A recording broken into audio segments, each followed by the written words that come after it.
So hello guys, welcome back to my channel angry Shiva.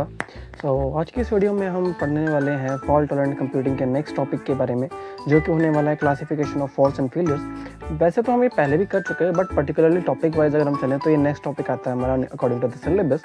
तो मैं शुरुआत करते हैं बिना किसी भी देरी के। तो पहला पार्ट है हमारा क्लासिफिकेशन ऑफ फॉल्ट्स, यानी जो फॉल्ट्स हैं उनकी क्लासिफिकेशन के बारे में पढ़ते हैं। हम स्टार्टिंग से अब तक फॉल्ट के बारे में पढ़ते आ रहे हैं, एरर के बारे में पढ़ते आ रहे हैं, फेलियर के बारे में पढ़ते आ रहे हैं, जानते आ रहे हैं कि क्या चीज़ें कैसे होती हैं।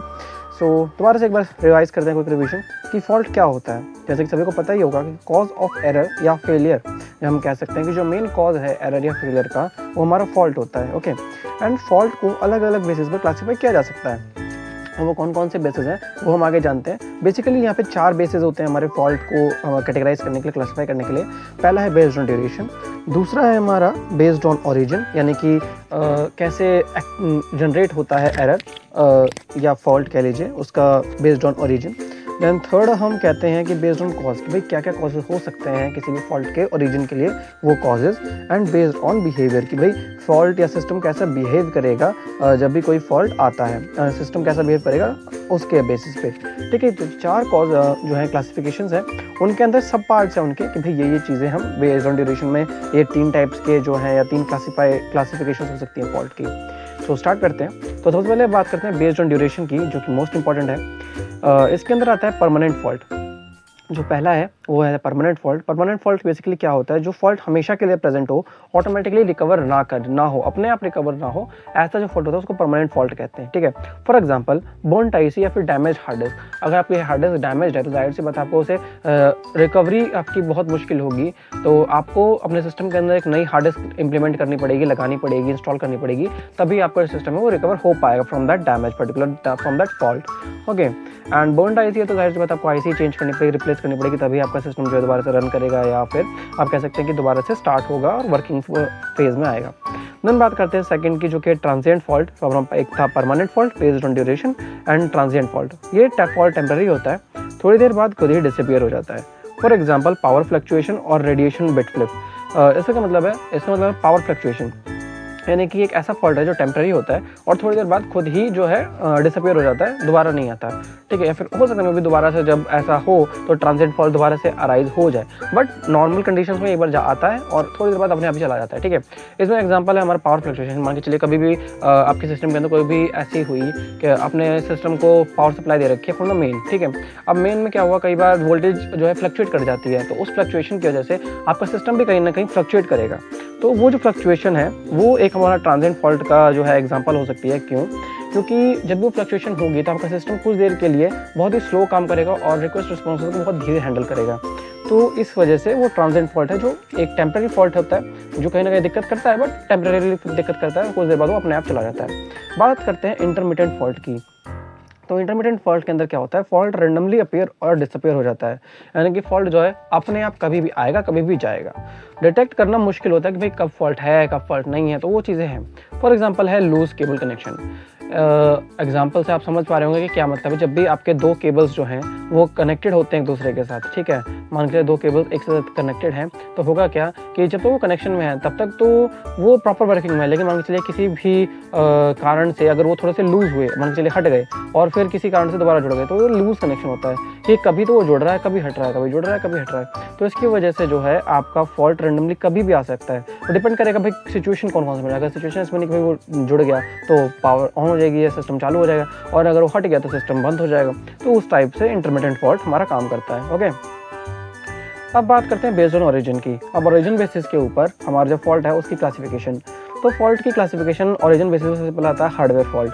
हार्डवेयर फॉल्ट यानी कि हार्डवेयर के अंदर जो भी कमियां आती हैं, कोई भी दिक्कत आता है, जैसे फिजिकल कंपोनेंट फेलियर, यानी कि फिजिकल जो भी हमने हार्डवेयर कंपोनेंट्स यूज़ कर रखे हैं हमारे सिस्टम के अंदर, तो उनका फेलियर या फिर उनमें कोई भी तरह की मतलब प्रॉब्लम क्रिएट होता है ना, तो वो चीज़ जो है वो हमारी हार्डवेयर फॉल्ट्स के अंदर आती है। ठीक है, फॉर एग्जांपल रैम फेलियर, अगर आपका रैम फेलियर हो गया, डैमेज हो गया, तो वो सारा का सारा हमारा हार्डवेयर फॉल्ट्स के अंदर आता है, वो हमारा हार्डवेयर फॉल्ट में आता है। एंड देन हम बात करते हैं सॉफ्टवेयर या डिज़ाइन फॉल्ट की। तो बेसिकली सॉफ्टवेयर डिज़ाइन फॉल्ट के अंदर क्या होता है, कोडिंग या लॉजिक मिस्टेक, यानी कि आप जब भी आपने कोई सॉफ्टवेयर बनाया उसके अंदर कोई भी कोडिंग या लॉजिक मिस्टेक अगर हो गई तो वो हमारा सॉफ्टवेयर या डिज़ाइन फॉल्ट होता है। तो उसका एग्जांपल है रॉन्ग एल्गोरिथम। आपने कोई भी सॉफ्टवेयर बनाने के लिए एक रॉन्ग एल्गोरिथम अगर यूज़ कर लिया तो जाहिर सी बात है जैसे आपका एक्सपेक्टेशन थी कि ये कोड इस तरीके से काम करेगा, सॉफ्टवेयर इस तरीके से काम करेगा, वो वैसा नहीं करेगा, वो उसका अपोजिट भी कर सकता है, कुछ रिवर्सल भी कर सकता है उसका।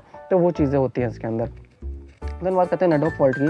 तो बेसिकली नेटवर्क फॉल्ट के अंदर क्या होता है, कम्युनिकेशन प्रॉब्लम्स होती हैं, क्योंकि नेटवर्क अगर आपका गड़बड़ है तो जाहिर सी बात है आपने इधर से कुछ बोला वो या तो बहुत डिले जाएगा या फिर वो हो सकता है ना भी पहुंचे, वो कहीं और जो है चला जाए, तो वो कम्युनिकेशन प्रॉब्लम्स आ जाती हैं। फॉर एग्जांपल लिंक फेलियर, आपने कोई भी दो मशीन्स के बीच में, दो सिस्टम्स के बीच में, दो पर्सन के बीच में लिंक इस्टेब्लिश किया और उनके बीच में कम्युनिकेशन करने के लिए, बट वो कम्युनिकेशन अगर पर्टिकुलरली नहीं हो पाया सक्सेसफुल तो क्या होगा, लिंक फेल हो जाएगा, लिंक फेलियर होगी वहाँ पे। ठीक है, अब बात करते हैं बेस्ड ऑन कॉज।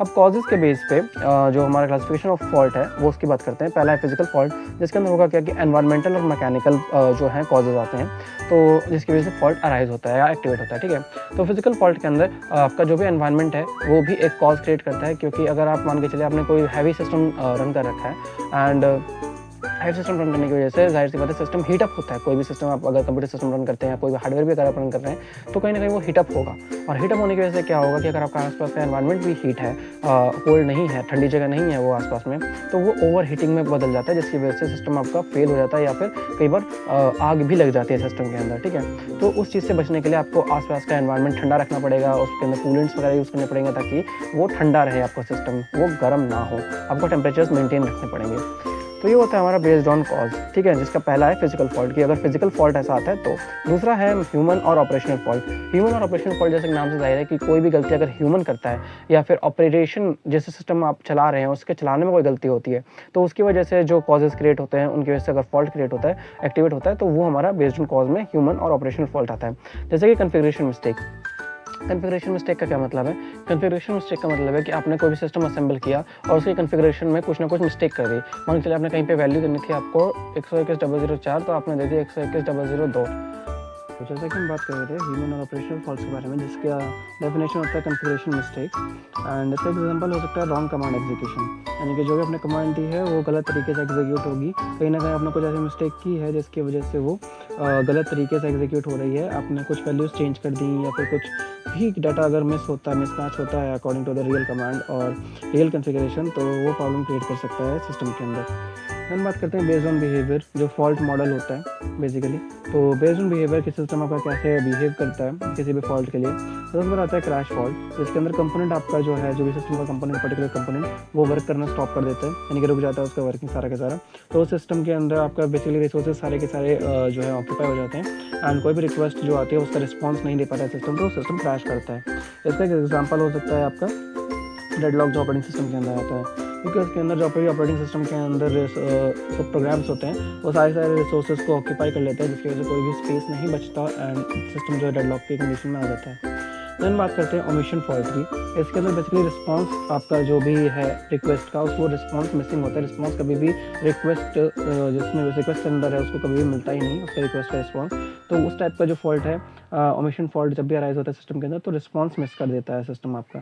देन अगर टाइमिंग फॉल्ट की बात करें तो इसके अंदर रिस्पांस जो है लेट आएगा या तो बहुत ही पहले आ जाएगा, जिसकी वजह से रिस्पांस वो मिसमैच भी हो सकता है। एंड देन बात करते हैं वैल्यू फॉल्ट की, जिसके अंदर रॉन्ग आउटपुट वैल्यू, यानी जो भी आपकी आउटपुट वैल्यू है वो रॉन्ग होगी। ठीक है, तो ये सारे हो गए क्लासिफिकेशन ऑफ फॉल्ट। देन बात करते हैं क्लासिफिकेशन ऑफ फेलियर की। तो फेलियर बेसिकली क्या होता है, ये इनकरेक्ट सर्विस डिलीवर होती है यूज़र को, और इसका कॉज क्या है, एरर, एंड एरर का मेन कॉज क्या है, फॉल्ट। एंड फॉल्ट की वजह से ही एरर और फेलियर दोनों के दोनों अराइज होते हैं, ये एक्टिवेट होते हैं। हम बात करते हैं based on effect on service कि इफेक्ट क्या क्या होंगे सर्विस पे। उस बेसिस पे अगर हम बात करें फेलियर की क्लासिफिकेशन की, तो पहला आता है क्रैश फेलियर। इसके अंदर सिस्टम कम्प्लीटली स्टॉप हो जाता है एंड फॉर एग्जांपल है सर्वर डाउन, यानी कि जब भी आपका सिस्टम पूरी तरीके से डाउन होगा, पूरी तरह क्रैश हो जाएगा, तो वो आपका क्रैश फेलियर होगा, जिसके अंदर आपका सिस्टम कम्प्लीटली काम करना ही बंद कर देगा। आपको सिस्टम ही पूरा चेंज करना पड़ेगा या फिर उसके रिसोर्सेज को बढ़ाना पड़ेगा। देन बात करते हैं ओमिशन फेलियर की। ओमिशन फेलियर के अंदर रिस्पॉन्स जो है डिलीवर नहीं होता। फॉर एग्जांपल रिक्वेस्ट इग्नोर कर दी जाती है, यानी कि आपने अगर कोई भी रिक्वेस्ट सिस्टम को दी है तो वो उसे इग्नोर करेगा कम्प्लीटली, वो आपकी कमांड नहीं एक्सेप्ट करेगा और आपको कोई भी रिस्पॉन्स नहीं देगा, क्योंकि उसके लिए वो रिस्पॉन्स कभी भी आया ही नहीं है, तो वो ओमिशन फेलियर होता है। देन टाइमिंग फेलियर की अगर बात करें तो रिस्पॉन्स आउटसाइड टाइम लिमिट होता है, यानी कि रिस्पॉन्स जो भी आएगा आपकी पर्टिकुलर रिक्वेस्ट के ऊपर वो टाइम लिमिट से बाहर आएगा, यानी कि या तो बहुत लेट आएगा या तो बहुत ही ज़्यादा जल्दी आ जाएगा जो आपका एक्सपेक्टेड नहीं होगा, एंड कहीं ना कहीं वो रॉन्ग भी हो सकता है। For example real time deadline miss होना, यानी कि रियल टाइम सिस्टम के अंदर जो भी डेडलाइंस हैं अगर वो मिस हो जाती हैं तो वो एक टाइमिंग फेलियर का ही एग्जाम्पल होगा। देन वैल्यू फेलियर की अगर बात करें तो इनकरेक्ट आउटपुट आना, यानी कि जो भी आपका वैल्यू फेलियर अगर आता है कभी सिस्टम के अंदर, अगर आपको पता लगाना है कि भाई ये वैल्यू फेलियर है या कौन सा फेलियर है, तो आज अभी आपका आउटपुट इनकरेक्ट आए तो वो आपका वैल्यू फेलियर होता है। For example wrong bank balance show होना, अगर किसी भी बैंकिंग सर्विस के अंदर आपका बैंक बैलेंस रॉन्ग शो हो रहा है तो वो कहीं ना कहीं इनकरेक्ट आउटपुट या वैल्यू फेलियर का एग्जाम्पल है। देन बात करते हैं सेकंड जो फेलियर का क्लासिफिकेशन है बेस्ड ऑन कंसिस्टेंसी, कि कंसिस्टेंसी के ऊपर अगर बेसिस की हम बात करें कि भाई फेलियर की कंसिस्टेंसी कैसी है, तो उसके ऊपर अगर हम बात करें तो पहला आता है बाइजेंटाइन फेलियर। तो इसकी स्पेलिंग है BYZANTINE फेलियर। इसका बस नाम इंपॉर्टेंट है तो नाम याद रख लीजिए, बाइजेंटाइन फेलियर, जो कि कंसिस्टेंसी के ऊपर बेस्ड सबसे पहला क्लासिफिकेशन है हमारे फेलियर का। देन दूसरा आता है सिस्टम, अगर बाइजेंटाइन फेलियर की अगर बात करें तो इसके अंदर होता है कि सिस्टम भी आपका रैंडमली और या इनकन्सिस्टेंटली बिहेव करने लगता है, यानी कि सिस्टम जो है आपका रैंडमली कभी कुछ आउटपुट देगा कभी कुछ आउटपुट देगा और हर एक यूज़र को अलग अलग डिफरेंट गलत आउटपुट देता रहेगा। यही इसका एक एग्जाम्पल भी है, different users get different wrong outputs. Then बात करें बेस्ड ऑन सिविरिटी, यानी कि फेलियर के जो नुकसान हमें झेलने पड़ सकते हैं अगर उसके अकॉर्डिंग जो है फेलियर्स को बांटा जाए तो क्लासिफिकेशन कुछ ऐसे हो सकती है कि माइनर फेलियर, जो छोटा फेलियर होगा उसके अंदर क्या होगा, परफॉर्मेंस डिग्रेडेशन, कि हमारे सिस्टम के जो परफॉर्मेंस है वो घट जाएगी, जो भी उसका मैक्सिमम वर्किंग टाइम था वो कम हो जाएगा। एंड मेजर फेलियर की बात करें तो उसके अंदर सर्विसेज इंटरप्शन होंगे, यानी कि जो भी सर्विसेज हम ले रहे थे अब तक उनसे, तो कहीं ना कहीं उसके अंदर कुछ ना कुछ दिक्कतें स्टार्ट हो जाएंगी, सर्विस इंटरप्शन होगा, सर्विसेज जो है इंटरप्ट होनी स्टार्ट हो जाएंगी। देन बात करते हैं कैटास्ट्रॉफिक फेलियर की। तो कैटास्ट्रॉफिक फेलियर में क्या होता है बेसिकली कि लाइफ या प्रॉपर्टी रिस्क बढ़ जाते हैं। जब भी आपका सिस्टम कोई ऐसा सिस्टम है जो बहुत ज़्यादा इंपॉर्टेंट है लाइफ और प्रॉपर्टी के लिए, तो अगर वो फेलियर होता है, जस्ट लाइक आपका जो एयर कंट्रोल सिस्टम होता है, एयर ट्रैफिक कंट्रोल सिस्टम, अगर वो फेल होता है तो कहीं ना कहीं उसमें लाइफ और प्रॉपर्टी रिस्क दोनों ही इंक्लूड होते हैं, तो वो एक कैटास्ट्रॉफिक फेलियर का आप एग्जाम्पल मान सकते हैं। देन बात करते हैं फॉल्ट बेसिस फेलियर की। फॉल्ट और फेलियर में क्या क्या डिफरेंस होता है तो हम पढ़ चुके हैं, बट दोबारा से एक बार पढ़ लें कि फॉल्ट हमारा कॉज होता है एंड फेलियर हमारा इफेक्ट होता है उसका, एंड इंटरनल डिफेक्ट होता है हमारा fault, and external services error जो होता है वो फेलियर होता है। एंड फॉल्ट जो है कहीं ना कहीं हमें एरर की तरफ लेके जाता है, एंड फेलियर जो है वो विजिबल होता है यूज़र को, और फॉल्ट जो है वो डायरेक्टली विजिबल नहीं होता और फेलियर विजिबल होता है यूज़र को और ये एरर की तरफ लेके जाता है, and it is a effect of error. Okay, so in short अगर बात करें तो फॉल्ट एंड फेलियर को हम क्लासीफाई कर सकते हैं on several basis. And faults जो है वो हो सकते हैं permanent, transient and intermittent based on duration, जो हम पढ़ चुके हैं अभी तक, एंड में ओरिजिनेट फ्रॉम हार्डवेयर, सॉफ्टवेयर और नेटवर्क कंपोनेंट्स, और इनकी शुरुआत हो सकती है कहाँ से, हार्डवेयर से, सॉफ्टवेयर से और नेटवर्क से, ये भी हम देख चुके हैं। एंड देन बात करते हैं अगर फेलियर की, तो फेलियर रिप्रेजेंट करता है इनकरेक्ट सर्विसेज, एंड इनको क्लासीफाई किया जा सकता है क्रैश, ओमिशन, टाइमिंग, वैल्यू और बेजेंटाइन फेलियर के तौर पर। और इन क्लासिफिकेशन को समझना हमारी मदद कर सकता है एक fault tolerant computing dependable system को बनाने के लिए। अगर क्विक रिवीजन पॉइंट्स की अगर हम बात करें तो वो क्या है कि फॉल्ट हमारा कॉज है, फेलियर हमारा इफेक्ट है, एंड ड्यूरेशन बेस्ड फॉल्ट्स हमारे लिए बहुत ज़्यादा ज़रूरी है समझना, क्योंकि इन्हीं की बेसिस पे हम जो फॉल्ट या फेलियर है उन दोनों को ही इग्नोर कर सकते हैं या फिर उनकी रिकवरी कर सकते हैं। क्रैश, ओमिशन, टाइमिंग, वैल्यू, ये 4 ऐसी क्लासिफिकेशन हैं जिनके बेसिस पे हम फॉल्ट और फेलियर दोनों को ही कह सकते हैं कि हम क्लासीफाई कर सकते हैं। सो ये सारा था आज का classification of faults and failures के अंदर, एंड बस इतना ही था। मिलते हैं नेक्स्ट वीडियो में जो कि हमारा होने वाला है फॉल्ट टॉलरेंस स्ट्रैटेजीज। सो मिलते हैं नेक्स्ट वीडियो में।